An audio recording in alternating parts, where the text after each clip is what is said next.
अस्सलाम वालेकुम students. Social problems का मॉड्यूल हम लोग डिस्कस कर रहे हैं और उसी सिलसिले की अगली कड़ी के तौर पर हम लोगों ने थ्योरीज ऑफ डिविएंस अब डिस्कस करनी है, क्योंकि ये सोशल प्रॉब्लम्स ऑफ पाकिस्तान का जो मॉड्यूल है उसके एम्बिट में ये आती हैं डिविएंस जो है बेसिकली। तो इस हवाले से आप लोगों को जिस तरह मैंने लास्ट लेक्चर्स में भी बताया था कि थ्योरेटिकल एप्लीकेशन बहुत ज़रूरी है सोशल प्रॉब्लम्स को एक्सप्लेन करने के लिए, तो उसी सिलसिले को हम एक्सपेंड करते हुए कुछ मज़ीद थ्योरीज जो कि पर्टिकुलरली डिविएंट बिहेवियर को एक्सप्लेन करती हैं एक सोसाइटी में, जो कि एक सोशल प्रॉब्लम होता है ऑफ कोर्स, उसके हवाले से काफ़ी यूजफुल साबित हो सकती हैं। So let's start. सबसे पहले अगर हम लोग डिविएंस को डिफाइन करें सोशियोलॉजिकल टर्मिनोलॉजी में, तो वो डिविएंस is an action or a behaviour that violates social norms. Social norms हम बहुत डिटेल में पढ़ चुके हैं अभी हमारे पिछले मॉड्यूल्स में, कि आप वो समझे कि ये वो सेट ऑफ रूल्स है, नॉर्म्स वो होती हैं जो कि किसी भी सोसाइटी में नॉर्मल समझी जाती हैं। नॉर्मल से ही आपका नॉर्म का वर्ड निकलता है, ठीक है, जो कि माशरे में लोगों के अकॉर्डिंग, मेजोरिटी के अकॉर्डिंग एक एक्सेप्टेबल बिहेवियर होता है, नॉर्मल बिहेवियर होता है, ऑड नहीं होता, वो चीज़ सोशल नॉर्म होती है। और डिविएंट जो है बेसिकली वो उस सोशल नॉर्म को वायलेट करती है, ठीक है। वो चाहे एक फॉर्मली इनेक्टेड रूल भी हो सकता है, लाइक फॉर इंस्टेंस लॉ, ठीक है, लॉज भी सोसाइटी के नॉर्म्स के अकॉर्डिंग ही बनते हैं ना, तो कोई एक फॉर्मल लॉ भी हो सकता है, उसकी वायलेशन की जाए अगर तो वो एक क्राइम कहलाती है। तो क्राइम एक डिविएंट बिहेवियर है, ठीक है, क्राइम जो है वो एक डिविएंस की मिसाल है, क्योंकि एक फॉर्मली इनेक्टेड सोशल नॉर्म को यानी कि लॉ को वायलेट किया गया है। लेकिन इसके अलावा कुछ इनफॉर्मल जो हमारी सोशल नॉर्म्स होती हैं, जो कि बाकायदा लॉ की सूरत में नहीं भी होती, उनको भी अगर वायलेट किया जाए तो वो भी एक डिविएंट बिहेवियर में ही आता है, ठीक है। तो उसकी आप काफ़ी बहुत ज़्यादा मिसालें सोच सकते हैं कि हमारे माशरे में जो इनफॉर्मल लाइक यहाँ की नॉर्म्स जो हैं वो ऑपरेट करती हैं। फॉर एग्जांपल जी के यहाँ ट्रेडिशनल कल्चर की अगर बात की जाए रूरल एरियाज़ में, कि जी वहाँ वालिदैन की मर्ज़ी से शादी की जानी चाहिए, बेटी से शादी से पहले पूछा नहीं जाना चाहिए, उसकी मर्ज़ी उसकी खुशी ज़रूरी नहीं है। मैं वैसे एक मिसाल दे रहा हूँ, ठीक है, कि वहाँ का ये नॉर्म हो सकती है हमारे ट्रेडिशनल रूरल एरियाज़ की। तो अगर वहाँ से कोई बच्ची या लड़का जो है वो अपनी मर्ज़ी से जो है इस चीज़ के ख़िलाफ़ बगावत करे और कहे कि मैंने अपनी मर्ज़ी से शादी करनी है, मैंने अपनी कास्ट से बाहर शादी करनी है। अब ये भी कोई लॉ तो नहीं बना हुआ कि कास्ट के अंदर ही शादी करना ज़रूरी है, लेकिन ये एक इनफॉर्मल नॉर्म है, राइट, कि कास्ट के अंदर ही शादी की जाए जी वहाँ सर्टेन एरियाज़ में, सैयदों में या ओवरऑल और बरादरीज में। तो उनके खिलाफ अगर कोई बंदा आउट ऑफ कास्ट शादी करे तो उसको किस तरीके से वो रेप्रिमांड इशू किया जाता है, वो भी एक डिविएंट बिहेवियर कहलाता है लोगों की नज़र में, ठीक है, कि उसने बाप दादा की पुरखों की रवायात से बगावत करते हुए जो है नॉर्म्स को नहीं मानना और ये एक डिविएंट एक्ट किया है। तो ये भी इसकी एक मिसाल हो सकती है। तो चूंकि सोशल नॉर्म्स जो हैं उनकी definition different societies different cultures में वेरी करती है, मैं बहुत ज़्यादा दफ़ा बात बता चुका हूँ, तो इसलिए डिविएंट बिहेवियर क्या है उसकी डेफिनेशन भी सोसाइटी टू सोसाइटी वेरी करती है। एक डिविएंट बिहेवियर, एक सर्टन एक्ट जो है वो एक पर्टिकुलर सोसाइटी में वो डिविएंट बिहेवियर हो सकता है, लेकिन वो हो सकता है कि वो किसी दूसरे माशरे में जो है वो उस तरीके से डिविएंट ना हो।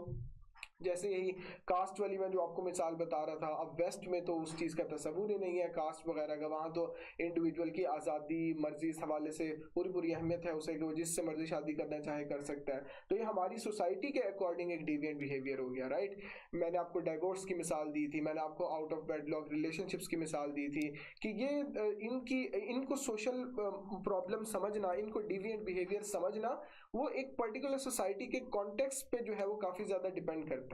तो जहाँ की सोसाइटी की जो वहाँ की लोकल डेफिनेशंस के हिसाब से नॉर्म्स होंगी, उनकी वायलेशन को जो है वो हम वहाँ की सोसाइटी के कॉन्टेक्स्ट के लिहाज से डिविएंट बिहेवियर कहेंगे। एक यूनिवर्सल डिविएंट बिहेवियर जो है वो काफ़ी कम ही होते हैं। क्राइम लाइक एक यूनिवर्सली चीज़ समझी जाती है कि जो इनेक्टेड लॉज हैं उसको जो है वो डिफाई करना,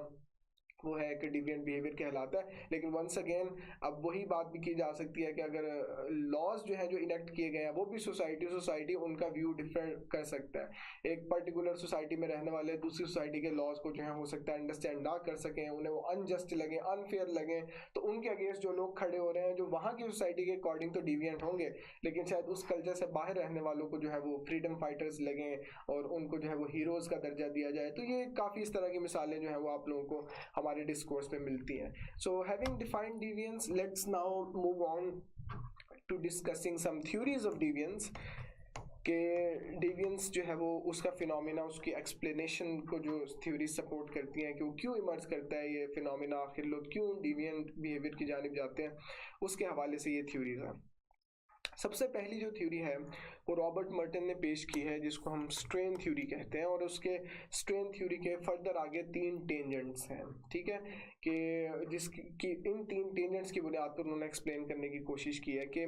डिविएंस जो है वो आखिर इमर्ज क्यों करती है। वो स्ट्रेन एक बेसिकली जनरल टर्मिनोलॉजी उन्होंने यूज़ की है। ये स्ट्रेन किसी भी दो चीज़ों के दरमियान हो सकती है, और वो इन 3 टेंजेंट्स में हम देखेंगे कि किन किन दो चीज़ों का जो है वो सेट्स बन सकते हैं रिलेशनशिप्स के, जिनके दरमियान जब स्ट्रेन आ जाए तो डिविएंस जो है उसकी जानिब इंसान जाता है। सबसे पहले वो बात करते हैं कि स्ट्रेन आ जाए अगर आपका दो सेट ऑफ वैल्यूज के दरमियान, डिफरेंशियल वैल्यूज थ्योरी भी इसे कहते हैं, ठीक है। वही कहते हैं रॉबर्ट मर्टन कि अगर आपके माशरे में दो कन्फ्लिक्टिंग सेट ऑफ वैल्यूज जो है वो एग्जिस्ट कर रहे हैं, दो कन्फ्लिक्टिंग सेट जो है वो बिलीफ्स के एग्जिस्ट कर रहे हैं जो कि आपस में सोशली कन्फ्लिक्टिंग है, और एक इंसान जो है वो इन दोनों कश्तियों का सवार है, ठीक है। वो इस सेट ऑफ जो नंबर 1 आपका सेट ऑफ बिलीफ्स और वैल्यूज है उसके साथ भी उसकी एक अलीजेंस है, और दूसरे सेट के साथ भी है। तो इन दोनों के दरमियान जब उस पे स्ट्रेन ज्यादा हो जाए, वो इनका बैलेंस जो है वो ना रख पाए और उसे बहुत ज्यादा मेंटल प्रेशर फेस करना पड़े कि वो आखिर किस सेट ऑफ वैल्यूज की जानिब जो है वो जाए, किसके साथ जो है वो उसके अकॉर्डिंग अपनी लाइफ जो है वो गुजारे, तो इस स्ट्रेन की वजह से ही गेट्स पुल्ड अपार्ट, तो वो अक्सर फिर डिविएंट बिहेवियर की जानिब जाता है। वो हो सकता है सुसाइड की जानिब जाए, वो हो सकता है बिल्कुल रिबेलियन की जानिब जाए, ठीक है, कि उस पूरी सोसाइटी से ही बगावत कर दे और कि मैंने यहाँ से निकल जाना है, ठीक है। वो हो सकता है फिर आगे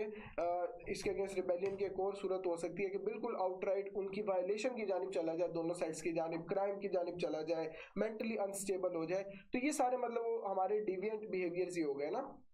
तो इसकी मिसाल क्या है जी, कि वो दो कन्फ्लिक्टिंग जो सेट्स हैं वैल्यूज के, बिलीफ्स के, वो क्या हो सकते हैं। ये मैंने बहुत डिटेल में आपको जब इमाइल दुर्कहाइम की एनोमिक सुसाइड की थ्योरी पढ़ाई थी उस पे मैं आप अगर याद करें, मैं आपको इस तरह की एक मिसाल दे चुका हूँ कि लाइक फॉर इंस्टेंस आज की यंगर जनरेशन को ये बड़ा मसला फेस करना पड़ रहा है कि हम लोग दो कश्तियों के वाकई सवार हैं और दो एक्सट्रीम्स के दरमियान खुद को पिसा हुआ महसूस करते हैं। एक तो ये कि हमारी जनरेशन जो है इसमें ग्लोबलाइजेशन का जो प्रोसेस है वो बहुत ज़्यादा जो है वो इन्फ्लक्स उसका आया है हमारे कंट्री में, ठीक है। ग्लोबलाइजेशन के आने की वजह से जो वेस्टर्न वैल्यूज़ हैं, इंडिविजुअलिज्म की, फ्रीडम की, लिबर्टी की, इंडिविजुअल रिस्पॉन्सिबिलिटी की, ओवरऑल इस उसके साथ जो अकॉर्डिंगली रहन सहन के हवाले से वैल्यूज़ आई हैं। एक तो ये कि हम पे भी उनका काफ़ी ज़्यादा इम्पैक्ट है, टेक्नोलॉजी तक हमारी रसाई है, तो इस वजह से काफ़ी ज़्यादा उस कल्चर ऑफ इंडिविजुअलिज्म का हम पर काफ़ी इम्पैक्ट है, जिसकी वजह से हम फ्रीडम चाहते हैं, आज़ादी चाहते हैं, एक्सप्लोरेशन के लिए हम स्पेस चाहते हैं।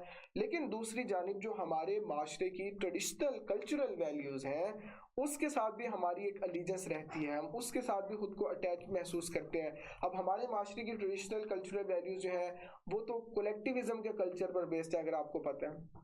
जिसमें the needs of the many outweigh the needs of the few और द इंडिविजुअल, जिसमें एक कल्चर जो है जो आपके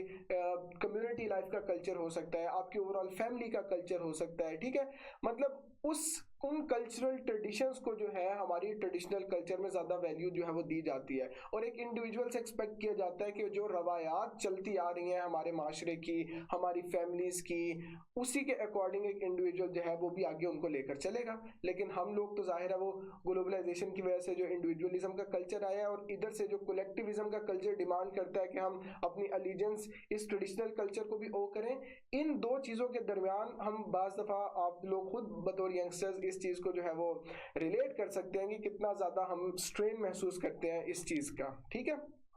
कि ये बैलेंस कैसे बरकरार रख पाए between our responsibilities, our ambitions, our aspirations as the member of a global community, जो कि एक इंडिविजुअल से काफ़ी ज़्यादा रिस्पॉन्सिबिलिटी लेना एक्सपेक्ट करती है, and between the traditional culture of Pakistan जो हमसे ये एक्सपेक्ट करता है कि हम अपनी कम्युनिटी, अपनी फैमिली, ठीक है, अपनी सोसाइटी की जो ग्रेटर गुड की डिमांड्स हैं, जो ग्रेटर गुड का कल्चर है, उसको ज़्यादा अहमियत देंगे और अपनी इंडिविजुअल एस्पिरेशंस को ग्रेटर गुड की खातिर और जो हमारी कलेक्टिविस्ट वैल्यूज़ हैं उनकी खातिर सेक्रीफाइस करेंगे। जब ये बाज़ दफ़ा जो इंडिविजुअल्स ये बैलेंस बरकरार नहीं रख पाते, वो फिर बहुत ज़्यादा स्ट्रेन की वजह से फिर ये सुसाइड और ये जो सारी मैंने आपको रिबेलियन वाली चीज़ें बताई हैं उनकी जानिब जाते हैं। ठीक है, तो ये एक मिसाल हो गई। दूसरा स्ट्रेन की मिसाल दी है रॉबर्ट मर्टन ने डेफिशिएंट कोपिंग की, कि अगर एक इंडिविजुअल को लाइफ में कोई बहुत ज़्यादा क्राइसिस फेस करना पड़ जाए, ठीक है, कि उसे बहुत ज़्यादा चीज़ों के नॉर्मल रहने की आदत थी, उसने कभी उस तरीके से हार्श रियलिटीज़ या प्रॉब्लम्स लाइफ की फेस नहीं की थी, तो उसका व्यू पॉइंट यही था कि शायद ज़िंदगी इतनी आसान होती है। लेकिन जब रियलिटी स्ट्राइक करती है और एकदम उसे कोई क्राइसिस फेस करना पड़ जाता है और वो उस दूसरी एक्सट्रीम का जो एक नॉर्मल लाइफ का उसका व्यू था उसके साथ बैलेंस नहीं रख पाता, तो इस स्ट्रेन की वजह से अक्सर औकात वो फिर सुसाइड या फिर क्राइम वगैरह की जानिब जो है वो चला जाता है, उसके साथ वो कोप नहीं कर पाता, जिस वजह से इसको डेफिशिएंट कोपिंग कहते हैं। इसकी मिसालें क्या हो सकती हैं कि अगर एक इंडिविजुअल का फॉर एग्जांपल बिजनेस में बहुत ज़्यादा एकदम लॉस हो जाए और वो पहले एक बड़ा अमीर हुआ करता था, एकदम वो बिजनेस के वो बैठ जाने से जो है वो सड़क पे आ गया है, उसका पैसा चला गया, उसका स्टेटस माशरे में चला गया, तो वो समझता है मेरी ज़िंदगी की बुक्कत भी अब ख़त्म हो गई। तो इस चीज़ के साथ जब वो कोप नहीं कर पाता तो अक्सर लोग इसकी वजह से आपने देखा है कि फिर वो सुसाइड वगैरह कर लेते हैं, या ये कि अक्सर जब उनका इस तरीके से कारोबार में नुकसान होता है और वो बहुत ज़्यादा उन्हें ये फिर वो लॉस ऑफ स्टेटस और मनी फेस करना पड़ता है, तो अक्सर क्राइम की जानिब भी फिर वो इस चीज़ में वो जाते हैं। तो ये मतलब जब वो कोप नहीं कर पाते किसी क्राइसिस के साथ, loss of a loved one भी इसमें आ सकता है कि उसके बाद आप समझेंगे इतना करीबी कोई आपका दोस्त चला गया, लाइफ पार्टनर चला गया, आपका अपना जिंदगी का जीने का मकसद खत्म हो गया, आप सुसाइड की जानिब चले जाते हैं। Suicide once again is a deviant behaviour और उसकी इज अ सोशल प्रॉब्लम, तो उसको मिसाल डेफिशिएंट कोपिंग की जो थ्योरी है वो इस तरीके से करती है। तीसरा जी के जब स्ट्रेन आ जाए या गैप आ जाए between culturally accepted goals and legitimate means available to achieve them, इसकी भी मैंने मिसाल आप लोगों को जो है